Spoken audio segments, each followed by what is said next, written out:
Dear students, my name is Saklan Ali and I will teach you chemistry class 9th and welcome to the College Science Academy.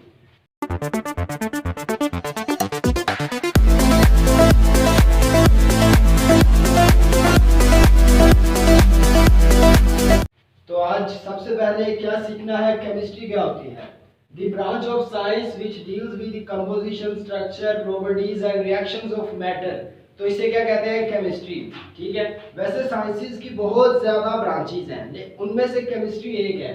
तो इसमें क्या study करते हैं, matter के बारे में कि मैटर, सबसे पहले मैटर क्या होता है। मैटर वो चीज जो मैस रखती हो और जगह घेरती हो उसे मैटर कहते हैं। अभी सिंपल मैटर की कितनी इकसाम है, 3 है। ठीक है, सॉलिड, लिक्विड, गैस। तो केमिस्ट्री के अंदर स्टडी किया जाता है कि वो जो मैटर है उसकी कंपोजिशन क्या है, यानी कौन कौन सी चीजें मिली हैं तो वो मैटर बनी है।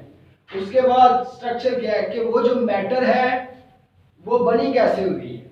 फिर प्रॉपर्टीज, रिएक्शंस, प्रॉपर्टीज के उस मैटर की खसूसियात क्या है और रिएक्शंस के वो मैटर कैसे रिएक्ट करती हैं। तो इसके बाद डेफिनेशन के बाद हम चलते हैं ब्रांचेस के ऊपर। तो केमिस्ट्री की ब्रांचेस, सबसे पहले है फिजिकल केमिस्ट्री। फिजिकल केमिस्ट्री में क्या है, study of relationship between composition and physical properties of matter. ये दो चीजें, फिजिकल प्रॉपर्टीज और कंपोजिशन, किसकी, मैटर की, यानी मैटर की फिजिकल प्रॉपर्टीज और कंपोजिशन का आपस में ताल्लुक है। तो उसको जो स्टडी किया जाता है वो है फिजिकल केमिस्ट्री। ठीक है, फिजिकल प्रॉपर्टीज क्या होती हैं, ऐसी प्रॉपर्टीज जो एक हालत से दूसरी हालत में जाएं तो दूसरी हालत से पहली हालत में वापस भी आ जाए, ये है फिजिकल प्रॉपर्टीज।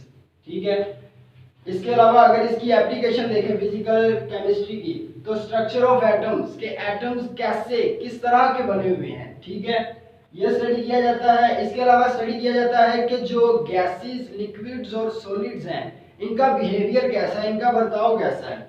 उसके बाद मैटर के ऊपर टेम्परेचर का क्या असर है और रेडिएशंस का क्या असर है। ठीक है, तो ये सारा किसमें स्टडी किया जाता है, फिजिकल केमिस्ट्री में।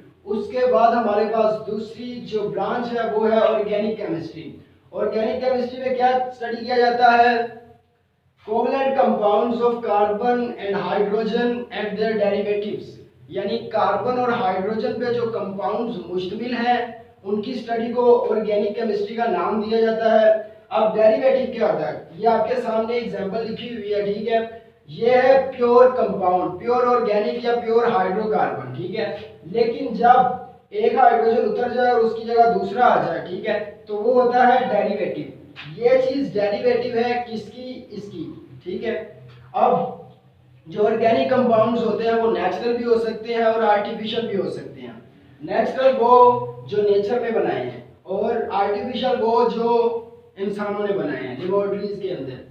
इसके अलावा अगर इसकी एप्लीकेशन देखें ऑर्गेनिक केमिस्ट्री की, तो एप्लीकेशन हमें मिलेंगी पेट्रोलियम इंडस्ट्रीज में और फार्मास्यूटिकल इंडस्ट्रीज में, जहाँ पे मेडिसिन बनती हैं। उसके बाद तीसरी हमारे पास जो केमिस्ट्री की ब्रांच है वो है इनऑर्गेनिक केमिस्ट्री। तो इनऑर्गेनिक केमिस्ट्री में हम जितने भी कंपाउंड्स हैं उन सबको स्टडी करते हैं सिवाय उन कंपाउंड्स के जो हाइड्रोकार्बन या ऑर्गेनिक कंपाउंड्स हो। हाइड्रोकार्बन और ऑर्गेनिक कंपाउंड्स इनकी स्टडी आएगी ऑर्गेनिक में, उनके अलावा बाकी जितने भी होंगे उनकी स्टडी आएगी इनऑर्गेनिक में।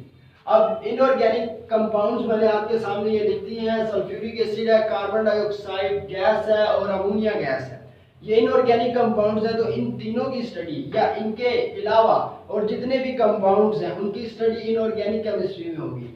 अगर इसकी एप्लीकेशंस को देखें इनऑर्गेनिक केमिस्ट्री की, तो वो है ग्लास इंडस्ट्रीज के अंदर, सीमेंट इंडस्ट्रीज के अंदर जहाँ पे सीमेंट बनता है, और मेटलर्जी के अंदर जहाँ पे मेटल्स को मुख्तलिफ तरीकों से यूज करके मुख्तलिफ चीजें बनाई जाती हैं। उसके बाद हमारे पास चौथी है ब्रांच बायोकेमिस्ट्री। तो बायोकेमिस्ट्री में क्या होता है, study of structure, composition and chemical reactions of substances found in living organism. जिंदा चीजों के अंदर जितने भी सब्सटेंसेस हैं उन सब की स्टडी किसमें की जाती है, बायोकेमिस्ट्री में।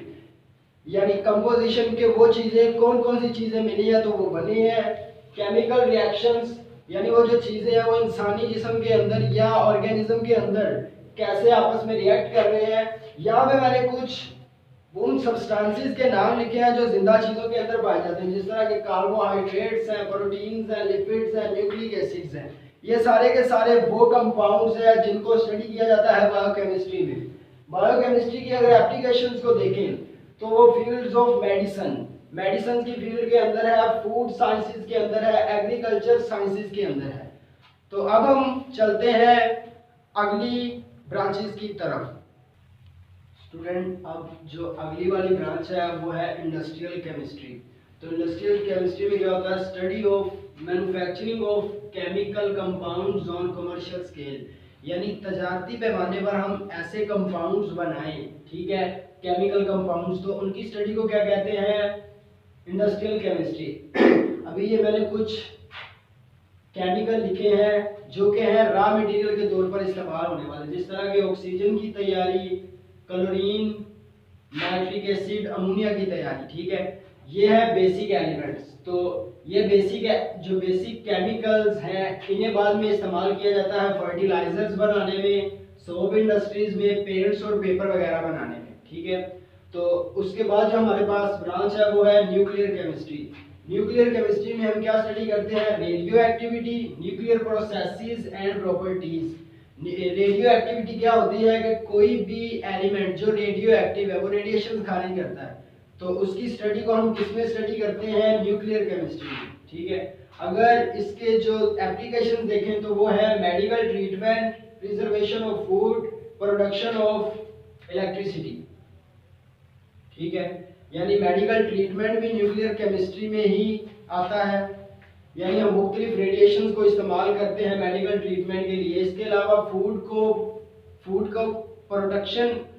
की प्रोटेक्शन करने के लिए हम रेडिएशन का इस्तेमाल करते हैं, जो फूड के अंदर मौजूद केमिकल्स उन सबको ख़त्म कर देते हैं। प्रोडक्शन ऑफ इलेक्ट्रिसिटी, हम न्यूक्लियर पावर प्लांट में इलेक्ट्रिसिटी पैदा करते हैं यूरेनियम को इस्तेमाल करके, तो इसकी भी स्टडी किसके अंदर आती है? न्यूक्लियर केमिस्ट्री में। उसके बाद हमारे पास 7वीं ब्रांच है एनवायरमेंटल केमिस्ट्री।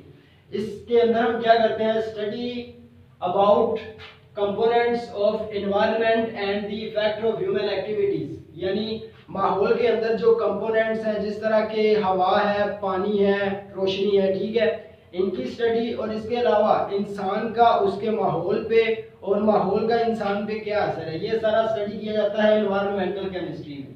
इसके अलावा अगर देखें तो एनवायरमेंटल केमिस्ट्री में क्या कोशिशें की जाती है? पोल्यूशन को खत्म करने के लिए, यानी प्रोटेक्शन अगेंस्ट पोल्यूशन, और माहौल को बेहतर बनाने के लिए मुख्तलिफ तदाबीर इख्तियार की जाती हैं। अब एंड वाली हमारे पास है एनालिटिकल केमिस्ट्री। इसमें हम क्या करते हैं? Study of separation and analysis of a sample to identify its components, यानी हमें कोई सैंपल दिया जाता है तो हमने चेक करना होता है कि ये सैंपल क्या है, ठीक है। तो वो किसमें स्टडी किया जाता है? एनालिटिकल केमिस्ट्री में। अब एनालिटिकल केमिस्ट्री में वो जो सैंपल दिया जाता है उसे आइडेंटिफाई करने के दो तरीके हैं, एक है क्वालिटेटिव एनालिसिस, एक है क्वांटिटेटिव एनालिसिस। क्वालिटेटिव एनालिसिस में हम क्या करते हैं? सिंपल ये बताते हैं कि वो जो सैंपल दिया गया है वो क्या चीज है, ठीक है। लेकिन क्वांटिटेटिव एनालिसिस में हम ये बताते हैं कि वो जो सैंपल है वो किन किन चीजों पे मुश्तमिल है, यानी उसके सारे कंपोनेंट्स के बारे में जब बताया जाता है तो वो है क्वांटिटेटिव एनालिसिस।